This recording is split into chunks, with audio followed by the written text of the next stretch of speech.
आज का इंसान हर तरह से आगे बढ़ना चाहता है। पैसा, सफलता, करियर, स्टेटस और एक मजबूत पहचान। लेकिन इन सब के बीच जो चीज अक्सर सबसे ज्यादा नजरअंदाज हो जाती है वो है इंसानों से जुड़ने की कला। लोग भूल जाते हैं कि आपकी सबसे बड़ी पूंजी कोई कार, कोई ब्रांड या कोई डिग्री नहीं है, बल्कि वो लोग हैं जो आपके आसपास हैं। दोस्तों, हम एक ऐसे दौर में जी रहे हैं जहां सोशल मीडिया पर हजारों फॉलोअर्स हैं, लेकिन दिल से बात करने वाला एक भी इंसान नहीं। हम टेक्नोलॉजी के जमाने में हैं, लेकिन कम्युनिकेशन के मामले में पिछड़ते जा रहे हैं। इंसान की सबसे बड़ी जरूरत है समझा जाना, सराहा जाना और अपनापन महसूस करना।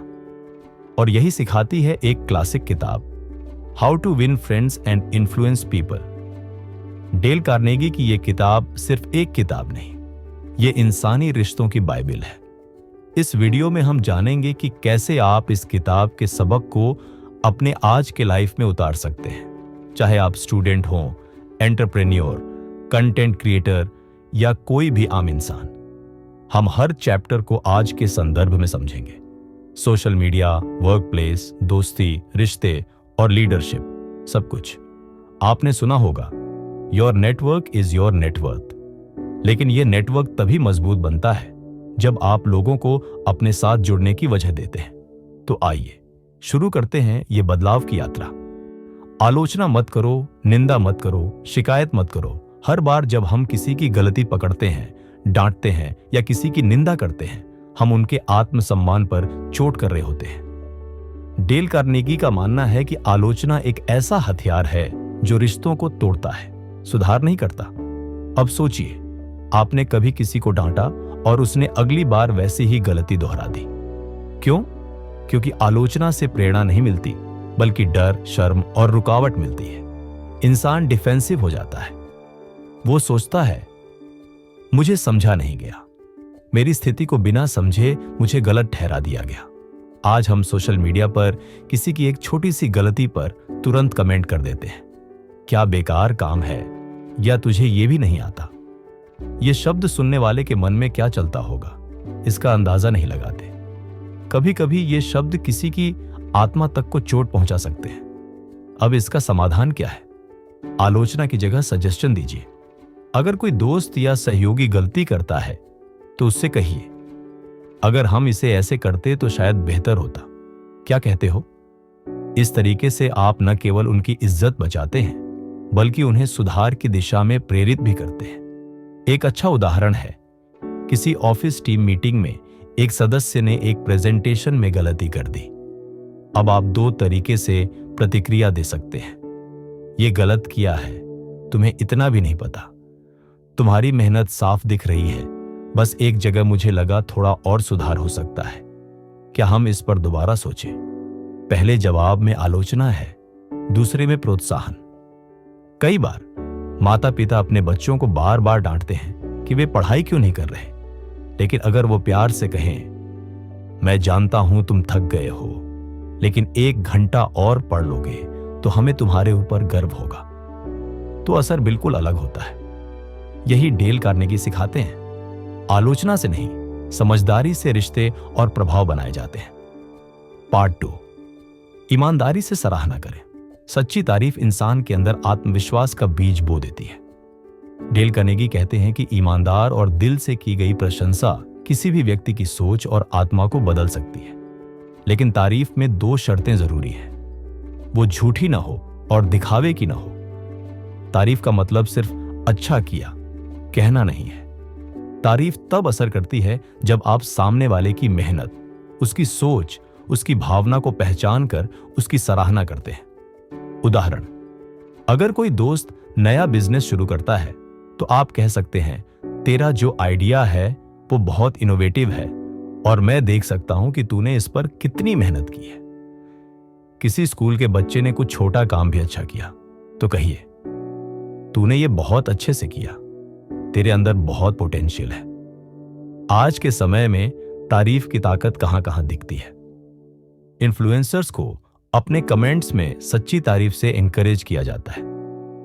टीम लीडर्स जब अपने मेंबर्स को सच्ची तारीफ देते हैं तो एम्प्लॉय रिटेंशन बढ़ता है।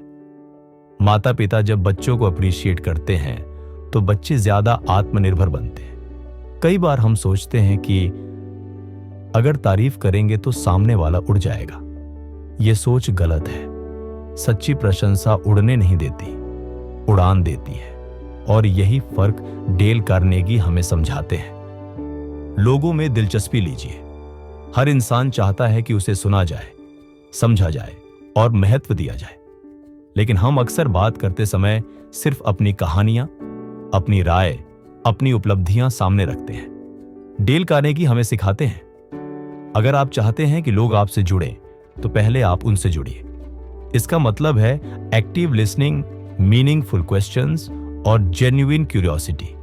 कैसे करें ये सब? बातचीत में पूछिए, तेरी राय में ये चीज कैसी लगी? तेरा अनुभव कैसा रहा?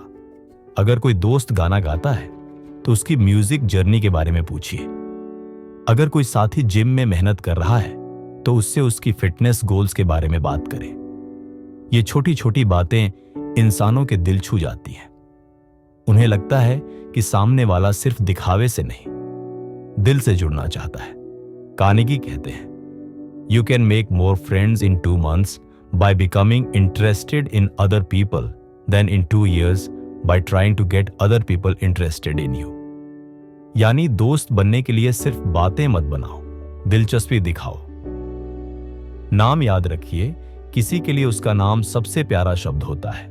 हर इंसान को अपने नाम से एक गहरा भावनात्मक जुड़ाव होता है। डेल कार्नेगी कहते हैं, एक व्यक्ति का नाम उस व्यक्ति के लिए सबसे स्वादिष्ट और सबसे महत्वपूर्ण साउंड किसी भी भाषा में होता है।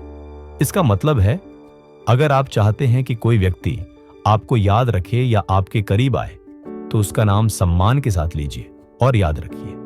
आप सोचिए, जब कोई आपको नाम से बुलाता है, राज भाई कैसे हो, बनिस्बत सिर्फ भाई सुनो कहने के, क्या फर्क महसूस होता है? नाम से बुलाने में अपनापन होता है, एक इज्जत होती है। आज के परिप्रेक्ष्य में, वर्चुअल मीटिंग्स में जब आप किसी को नाम से संबोधित करते हैं, थैंक यू मेरा, तो वो खुद को ज्यादा कनेक्टेड महसूस करती है। सोशल मीडिया पर कमेंट करते समय भी, रोहित आपने मेरा दिन बनाया इस पोस्ट से, ये सामने वाले को स्पेशल फील कराता है। कस्टमर सर्विस में जब ग्राहक का नाम लेकर बात की जाती है, सुनो mister Suresh, I help you with that, तो ग्राहक का भरोसा बढ़ता है। नाम याद कैसे रखें? कुछ आसान टेक्निक। पहली बार नाम सुनते ही दोहराए, अच्छा आप सौरभ हो ना? नाम से जुड़ी कोई चीज दिमाग में जोड़ लें, जैसे सौरभ, हॉक खौश, सुगंध, सुगंध वाला इंसान। बार बार बातचीत में नाम इस्तेमाल करें, लेकिन जरूरत से ज्यादा नहीं। नकारात्मक उदाहरण, जब आप किसी को बार बार भाई, भैया, मैम, सर कहकर टालते हैं तो एक दूरी बनती है। बड़े इवेंट में जब कोई होस्ट या स्पीकर नाम लेने में गलती करता है तो वो व्यक्ति अपमानित महसूस करता है। याद रखिए, नाम लेना मतलब सामने वाले को यह बताना कि आप उसे महत्व देते हैं। यह एक छोटा सा प्रयास होता है, लेकिन इसका प्रभाव बहुत गहरा होता है। पार्ट दिल से मुस्कुराइए, एक सच्ची मुस्कान दिल को छू जाती है। डेल कार्नेगी का मानना है, आपकी मुस्कान आपके अंदर की भावना की झलक होती है, और जब आप दिल से मुस्कुराते हैं तो सामने वाला व्यक्ति सिर्फ आपके शब्द नहीं, आपकी ऊर्जा भी महसूस करता है। सोचिए, जब आप सुबह अपने किसी परिवारजन को मुस्कुराकर गुड मॉर्निंग कहते हैं तो दिन का मूड कैसा बनता है। ऑफिस में जब कोई बॉस हंसकर काम समझाता है तो टीम का आत्मविश्वास कैसे बढ़ता है। आज के समय में जेन्युइन स्माइल का महत्व। सोशल मीडिया पर फोटो डालते वक्त एक सच्ची मुस्कान आपकी पर्सनालिटी को पॉजिटिव दिखाती है। रील्स या वीडियो बनाते समय मुस्कुराना आपके कंटेंट को और दिलचस्प बनाता है। ग्राहक सेवा, हेल्प डेस्क या कोचिंग, हर जगह एक स्माइल एक पॉजिटिव अनुभव देती है। कैसे लाएं असली मुस्कान? जब आप सामने वाले को सच में महत्व दें, तभी सच्ची मुस्कान आती है। अपने अंदर ग्रेटिट्यूड विकसित करें। अपने जीवन की छोटी छोटी चीजों को सराहिए। ध्यान और मेडिटेशन से चेहरे पर सहजता आती है। डेल कार्नेगी कहते हैं, actions speak louder than words and a smile says I like you. You make me happy, I am glad to see you. एक मुस्कान बिना एक शब्द कहे सामने वाले को ये तीनों बातें कह देती है। क्या इससे बड़ा प्रभाव कोई और चीज डाल सकती है? बहस जीत कर भी आप हार सकते हैं।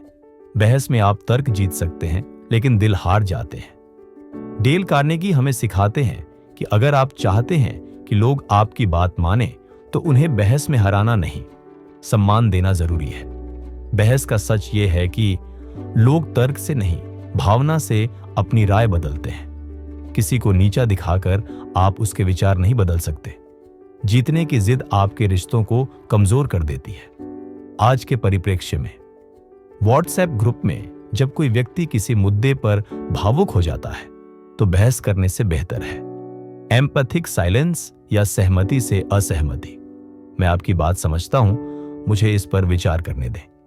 यूट्यूब कमेंट्स या इंस्टाग्राम पर ट्रोलिंग में उलझने की बजाय सकारात्मक प्रतिक्रिया देना या नजरअंदाज करना बेहतर है। ऑफिस मीटिंग में अगर कोई सहकर्मी आपकी राय से असहमत है, तो कहिए, तुम्हारा नजरिया अलग है और मुझे अच्छा लगा कि तुमने शेयर किया। क्या हम दोनों इसे और अच्छे से मिलाकर सोच सकते हैं? बहस से कैसे बचे या संभालें? सामने वाले की बात पूरी सुनिए। जवाब देने से पहले सोचिए, क्या इससे मुझे कुछ बेहतर मिलेगा या सिर्फ ईगो संतुष्टि? किसी भी बहस में शांति और विनम्रता को हथियार बनाइए, क्योंकि यही सबसे ज्यादा असर करता है। एक महान नेता वो नहीं होता जो सबसे तेज बोलता है, बल्कि वो होता है जो सबसे शांत होकर सबको समझा सके। डेल कार्नेगी यही सिखाते हैं, हार कर भी जीतने की कला। पार्ट 7, प्रेरणा दीजिए, आदेश मत दीजिए। डेल कार्नेगी की सबसे प्रभावशाली सीखों में से एक है, लोगों को आदेश मत दीजिए, उन्हें प्रेरित कीजिए। जब आप किसी को ऑर्डर देते हैं, तो उनका आत्मसम्मान चोटिल हो सकता है, लेकिन जब आप उन्हें खुद सोचने का अवसर देते हैं, उन्हें शामिल करते हैं और उन्हें विकल्प देते हैं, तो वे न केवल आपके सुझाव को स्वीकार करते हैं, बल्कि उस पर गर्व भी महसूस करते हैं। सोचिए, जब बॉस कहता है, यह काम आज शाम तक खत्म करो, बनाम जब वो कहता है, तुम्हें क्या लगता है, क्या हम इसे आज शाम तक पूरा कर सकते हैं? दोनों में जमीन आसमान का फर्क है। पहला आदेश है, दूसरा प्रेरणा और भागीदारी। आज के परिप्रेक्ष्य में घर में छोटे भाई या बहन से कहिए, तू ये कमरे की सफाई अच्छे से कर दे, कि बजाय कहिए, तेरा कमरा बहुत अच्छा लगता है जब साफ रहता है, क्या इस बार तू मुझे दिखाएगा कि कैसे सफाई करता है? अगर आप YouTube टीम चला रहे हैं, तो एडिटर से कहिए, इस वीडियो में तुम्हारे इनपुट चाहिए, कैसे बेहतर बना सकते हैं? आदेश का असर डर पैदा करता है, सीमित सोच को जन्म देता है, व्यक्ति को केवल निर्देश मानने वाला बनाता है। प्रेरणा का असर ओनरशिप की भावना पैदा करता है, रचनात्मक सोच को बढ़ावा देता है, इंसान अपने काम से जुड़ाव महसूस करता है। डेल कार्नेगी का कहना है, let the other person feel the idea is theirs. यानी जब आप सामने वाले को निर्णय का भागीदार बनाते हैं, तो न केवल परिणाम बेहतर होते हैं, बल्कि रिश्ते भी मजबूत होते हैं। क्लासरूम का उदाहरण, टीचर जब कहता है, यह असाइनमेंट करना ही पड़ेगा, तो छात्र बोझ महसूस करता है। लेकिन जब वही टीचर कहता है, तुम्हें कौन सा टॉपिक सबसे ज्यादा एक्साइटिंग लगता है, उसी पर असाइनमेंट बनाओ, तब छात्र उत्साहित होता है। टीम बिल्डिंग और नेतृत्व में उपयोग। एक अच्छा लीडर अपने शब्दों में मैं से ज्यादा हम का इस्तेमाल करता है। वे कहते हैं, हम कैसे इस प्रोजेक्ट को और बेहतर बना सकते हैं, न कि तुमने ठीक से नहीं किया। कैसे प्रेरित करें? सामने वाले के विचार पूछें, तू क्या सोचता है, उसे विकल्प दें। दो में से कौन सा तरीका तुझे ठीक लगता है? उसकी उपलब्धियों की सराहना करें, फिर सुझाव दें, तू बहुत अच्छा काम कर रहा है, अगर इसमें यह जोड़ दे तो और कमाल हो जाएगा। डेल कार्नेगी की इस शिक्षा का सार यही है, इंसानों को आदेश से नहीं, अपनापन और भरोसे से जीता जाता है। अगर आप किसी पर अपना विचार थोपते हैं, तो शायद वह माने, लेकिन वह जुड़ेगा नहीं। लेकिन अगर आप उसे प्रेरित करते हैं, तो वो न केवल मानेगा, बल्कि आपका हो जाएगा। संक्षेप में, प्रभाव का मतलब है किसी को मजबूर करना नहीं, बल्कि उसके अंदर से इच्छा जगाना। अगर आप चाहें कि लोग आपके विचार को अपनाएं, तो उन्हें यह एहसास दिलाइए कि वो विचार उनका अपना है। यही है असली प्रभाव की ताकत। अब आप सोचिए, क्या आपके जीवन में वो एक व्यक्ति है जिसे आप प्रभावित करना चाहते हैं? वो एक दोस्त जिससे दोबारा बात करनी है? वो एक सपना जिसे पूरा करने के लिए लोगों का सहयोग चाहिए? अगर हां, तो ये वीडियो सिर्फ सुनने की चीज नहीं है, ये जीने की चीज है। डेल कार्नेगी की किताब हमें यह सिखाती है कि लोगों से जुड़ना एक स्किल नहीं, एक भावना है। ये एक आदत है, एक अभ्यास है। और ये जरूरी नहीं कि आप एक परफेक्ट इंसान बने, बस आप एक बेहतर इंसान बनने की कोशिश करते रहें, जो औरों की सुनता है, सराहता है और जो दिलों को जीतता है। आज का सवाल, आपके जीवन में सबसे ज्यादा प्रभाव किस व्यक्ति ने डाला है और क्यों? कमेंट में जरूर बताइए। और हां, याद रखिए, लोग भूल जाएंगे आपने क्या कहा, लेकिन कभी नहीं भूलेंगे कि आपने उन्हें कैसा महसूस कराया। अगर आपको यह वीडियो अच्छा लगा तो शेयर कीजिए, ताकि और लोग भी डेल कार्नेगी की सीख से अपनी जिंदगी बदल सकें। बहस जीत कर भी आप हार सकते हैं। बहस में आप तर्क जीत सकते हैं, लेकिन दिल हार जाते हैं। डेल कार्नेगी हमें सिखाते हैं कि अगर आप चाहते हैं कि लोग आपकी बात माने, तो उन्हें बहस में हराना नहीं, सम्मान देना जरूरी है। बहस का सच यह है कि लोग तर्क से नहीं, भावना से अपनी राय बदलते हैं। किसी को नीचा दिखाकर आप उसके विचार नहीं बदल सकते। जीतने की जिद आपके रिश्तों को कमजोर कर देती है। आज के परिप्रेक्ष्य में व्हाट्सएप ग्रुप में जब कोई व्यक्ति किसी मुद्दे पर भावुक हो जाता है, तो बहस करने से बेहतर है एम्पैथिक साइलेंस या सहमति से असहमति। मैं आपकी बात समझता हूं, मुझे इस पर विचार करने दें। यूट्यूब कमेंट्स या इंस्टाग्राम पर ट्रोलिंग में उलझने के बजाय सकारात्मक प्रतिक्रिया देना या नजरअंदाज करना बेहतर है। ऑफिस मीटिंग में अगर कोई सहकर्मी आपकी राय से असहमत है, तो कहिए, तुम्हारा नजरिया अलग है और मुझे अच्छा लगा कि तुमने शेयर किया। क्या हम दोनों इसे और अच्छे से मिलाकर सोच सकते हैं? बहस से कैसे बचे या संभालें? सामने वाले की बात पूरी सुनिए। जवाब देने से पहले सोचिए, क्या इससे मुझे कुछ बेहतर मिलेगा या सिर्फ ईगो संतुष्टि? किसी भी बहस में शांति और विनम्रता को हथियार बनाइए, क्योंकि यही सबसे ज्यादा असर करता है। एक महान नेता वो नहीं होता जो सबसे तेज बोलता है, बल्कि वो होता है जो सबसे शांत होकर सबको समझा सके। डेल कार्नेगी यही सिखाते हैं, हार कर भी जीतने की कला। पार्ट 7, प्रेरणा दीजिए, आदेश मत दीजिए। डेल कार्नेगी की सबसे प्रभावशाली सीखों में से एक है, लोगों को आदेश मत दीजिए, उन्हें प्रेरित कीजिए। जब आप किसी को ऑर्डर देते हैं, तो उनका आत्मसम्मान चोटिल हो सकता है, लेकिन जब आप उन्हें खुद सोचने का अवसर देते हैं, उन्हें शामिल करते हैं और उन्हें विकल्प देते हैं, तो वे न केवल आपके सुझाव को स्वीकार करते हैं, बल्कि उस पर गर्व भी महसूस करते हैं। सोचिए, जब बॉस कहता है, यह काम आज शाम तक खत्म करो, बनाम जब वो कहता है, तुम्हें क्या लगता है, क्या हम इसे आज शाम तक पूरा कर सकते हैं? दोनों में जमीन आसमान का फर्क है। पहला आदेश है, दूसरा प्रेरणा और भागीदारी। आज के परिप्रेक्ष्य में घर में छोटे भाई या बहन से कहिए, तू ये कमरे की सफाई अच्छे से कर दे, कि बजाय कहिए, तेरा कमरा बहुत अच्छा लगता है जब साफ रहता है, क्या इस बार तू मुझे दिखाएगा कि कैसे सफाई करता है? अगर आप YouTube टीम चला रहे हैं, तो एडिटर से कहिए, इस वीडियो में तुम्हारे इनपुट चाहिए, कैसे बेहतर बना सकते हैं? आदेश का असर डर पैदा करता है, सीमित सोच को जन्म देता है, व्यक्ति को केवल निर्देश मानने वाला बनाता है। प्रेरणा का असर ओनरशिप की भावना पैदा करता है, रचनात्मक सोच को बढ़ावा देता है, इंसान अपने काम से जुड़ाव महसूस करता है। डेल कार्नेगी का कहना है, let the other person feel the idea is theirs. यानी जब आप सामने वाले को निर्णय का भागीदार बनाते हैं, तो न केवल परिणाम बेहतर होते हैं, बल्कि रिश्ते भी मजबूत होते हैं। क्लासरूम का उदाहरण, टीचर जब कहता है, यह असाइनमेंट करना ही पड़ेगा, तो छात्र बोझ महसूस करता है।